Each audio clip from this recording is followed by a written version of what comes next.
Hello, family. Jai Shri Shyam. Welcome back to our new vlog. I'm so sorry after so long હું આજે vlog લઈ રહી છું પણ હું તમને આજે સરપ્રાઈઝ આપવાની છું કે હું શેના કારણે આટલું ડિલે થઈ રહી હતી vlog અપલોડ કરવામાં. લાઈફમાં ઘણું બધું ઉથલ પાથલ ચાલી રહ્યું છે એમાંનું હું તમને આજનું એક નવું ઉથલ પાથલ બતાવું તો જોઈ લો ગાઈસ. આજે મારી લાઈફનું નવું ઉથલ પાથલ. Yes, real talks by Bhumi diaries તમારા બધાના પ્રેમ અને સપોર્ટથી મેં મારો એક નવો બિઝનેસ ચાલુ કર્યો છે. Please please please pre for me અને પ્લીઝ મને સપોર્ટ કરજો. જેવો તમે રિયલ ટોક્સ બાય ભૂમિને લવ કર્યો છે, જેવો તમે ભૂમિ ડાયરીઝને પ્રેમ આપો છો, બસ એટલો જ પ્રેમ મારા નવા બિઝનેસને આપજો. પ્લીઝ મારે તમારા સપોર્ટની ખૂબ જ જરૂર છે. જોઈ લો, આ રીતનું કલેક્શન છે. અત્યારે હું માત્ર ને માત્ર નવરાત્રી કલેક્શન લાવી છું, પણ યસ ઓફકોર્સ બીજું નવું કલેક્શન આવી રહ્યું છે. જસ્ટ સ્ટે ટ્યુન અને પ્લીઝ સપોર્ટ મી. જોઈ લો, આ તમે લોકો બહુ લકી છો કે તમને આમ ડાયરેક્ટલી વ્લોગમાં જોવા મળી રહ્યું છે. હું કેટલી ડાહી છોકરી છું, નહીં એકચ્યુઅલી છોકરી ના પૈરી છું, પૈરી વુમન વોટ એવર. સો પણ આજે મારે તમારી સાથે એક બહુ પર્સનલ વાત પણ કરવાની છે. આપણે એ વાત પણ કરીશું. ધનુબેનનો કોલેજ જવાનો ટાઈમ થઈ ગયો છે. ફટાફટ હું રેડી કરીને કોલેજ ડ્રોપ કરી આવું, પછી આપણે શાંતિથી વાત કરી. બાય ગાઈઝ, હું લેટ આવી છું વ્લોગમાં, પણ અમારું તો ઈચ્છા જ છે. હું કોલેજ જઈ રહી છું, મમ્મી મૂકવા આવી રહી છે મને. ફાઇનલી ધનુબેન સ્કૂલ મારી કોલેજ જઈ રહ્યા છે. That is a good news. તો બાય બાય, મળીએ પછી. તો મસ્ત ઝરમર વરસાદ પડે છે. જો મને બીક બી લાગે છે, પણ મને વરસાદ બી ગમે છે. બસ હું ભીની ના થઈ જાઉં.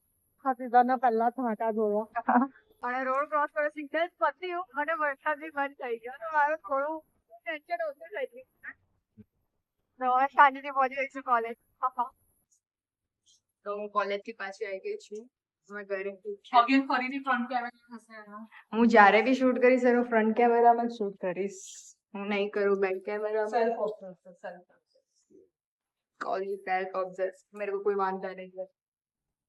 હવે અમે થોડો ઘણો નાસ્તો કરશું, કેમ કે અમારી કોલેજ વાળા અમને તો અમે કેવું કહીએ છીએ, કોલેજમાં છે ને કેન્ટીન, સારી કેન્ટીન છે, પણ હું જતી નથી. તો હવે અમે નાસ્તો કરીને પછી મળીએ. સવારે પ્રોમિસ કર્યું હતું, એ પછી સીધી હું સાંજના 5:30 વાગે મળું છું. સો સોરી, બહુ જ બધા શૂટ પેન્ડિંગ પડેલા હતા. પ્રમોશન્સની વિડીયો મારે આપવાની હતી, તો હું બધા શૂટ્સ ને બધું પતાવીને શાંતિથી કેમેરા લઉં, શાંતિ તમારી સાથે વાત કરું. તમે લોકો બિલીવ નહીં કરો, કેટલા દિવસથી ડેસ્પરેટલી તમારા લોકો સાથે મારે વાત કરવી હતી. યુ નો, હવે મને એવું લાગે છે કે હું બ્લોગિંગ વગર, કેમેરા વગર અને તમારા વગર તો બિલકુલ મને નહીં ચાલે. વેધર પ્લીઝ કમેન્ટ કરજો આ ઇયરિંગ્સ કેવા લાગી રહ્યા છે. પેજ ઉપર આજ સાંજે 8:30 વાગે અપલોડ થઈ જવાની છે આની રીલ.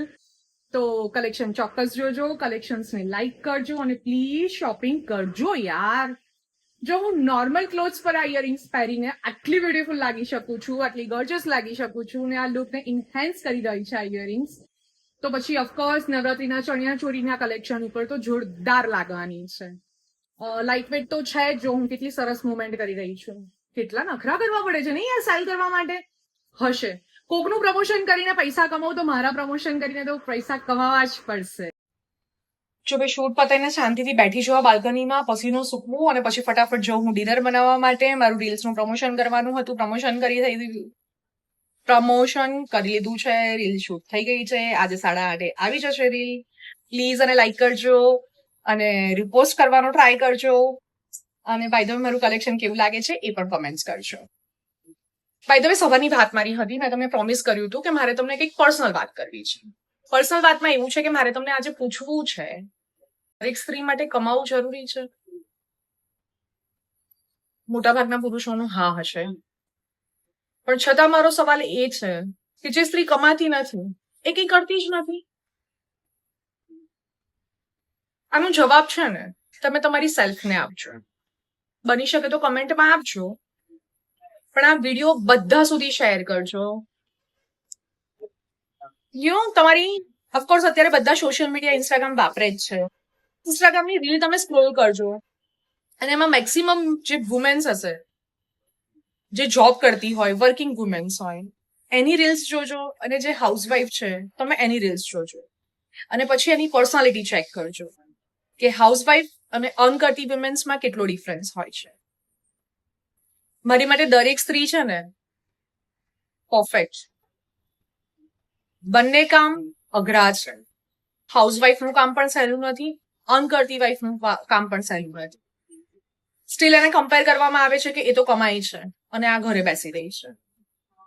કોઈ સ્ત્રી ઘરે નથી બેસી રહી. જે કમાઈ છે ને એ સ્ત્રી પોતાની જાત પાછળ બી વાપરે છે, પણ જે નથી કમાતી સ્ત્રી ને એ પોતાની જાત વાપરે છે. આ વાતને છે ને દિમાગમાં બેસાડી દેજો. જે કમાતી સ્ત્રી હશે ને એ અપ ટુ ડેટ થઈને નીકળશે, પણ જે નહીં કમાતી સ્ત્રી હોય ને એ પહેલા ઘરને અપ ટુ ડેટ કરે છે, તમારી થાળીને અપ ટુ ડેટ કરે છે, અને પછી જો સમય બચે ને તે પોતાની જાતને થોડી ઘણી અપ ટુ ડેટ કરે છે. કેમ કે લાસ્ટમાં એની પાસે એ જ ક્વેશ્ચન હોય છે કે હું તો ઘરમાં જ છું ને, મારે શું જરૂર છે, મારે ક્યાં જવું છે. Please ask yourself. આ દરેક પુરુષોને એક સવાલ છે. Housewife it's not easy life. શબ્દોમાં કદાચ નહીં વર્ણવી શકીએ, પણ જે ઘર સાચવે છે ને એ પણ બહુ મોટું કામ કરે છે. એ કરકસર કરે છે, એ એની જિંદગી વાપરે છે, એના મોજ શોખ એની દુનિયા બધું એ ઘરમાં સમય દે છે, તમારી પાછળ સમય દે છે.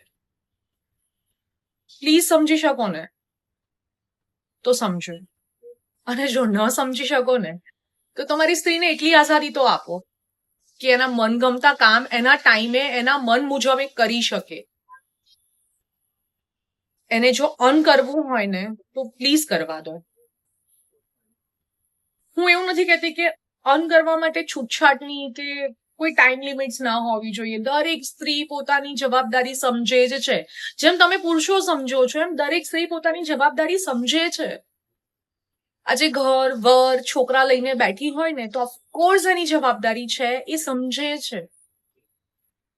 But if she want to earn for herself, for them child, જેને પોતાની માટે અને પોતાના બાળકો માટે કમાવવું છે ને તો પ્લીઝ એને કરવા દો. કેમ કે એ ઈચ્છતી નથી કે નાના નાના ખર્ચાઓ માટે, નાના મોજશોખ માટે એને કોમ્પ્રોમાઇઝ કરવો પડે કે તમારી પાસે માંગવું પડે. તો જે સ્ત્રીઓ નથી કમાતી એ એક વખત વિચારે, અને જે સ્ત્રી કમાઈ છે ને એને તો બાપા હેડ્સ ઓફ છે. તમે તમારી લાઈફને એકદમ સિક્યોર કરી નાખી છે, સિરિયસલી.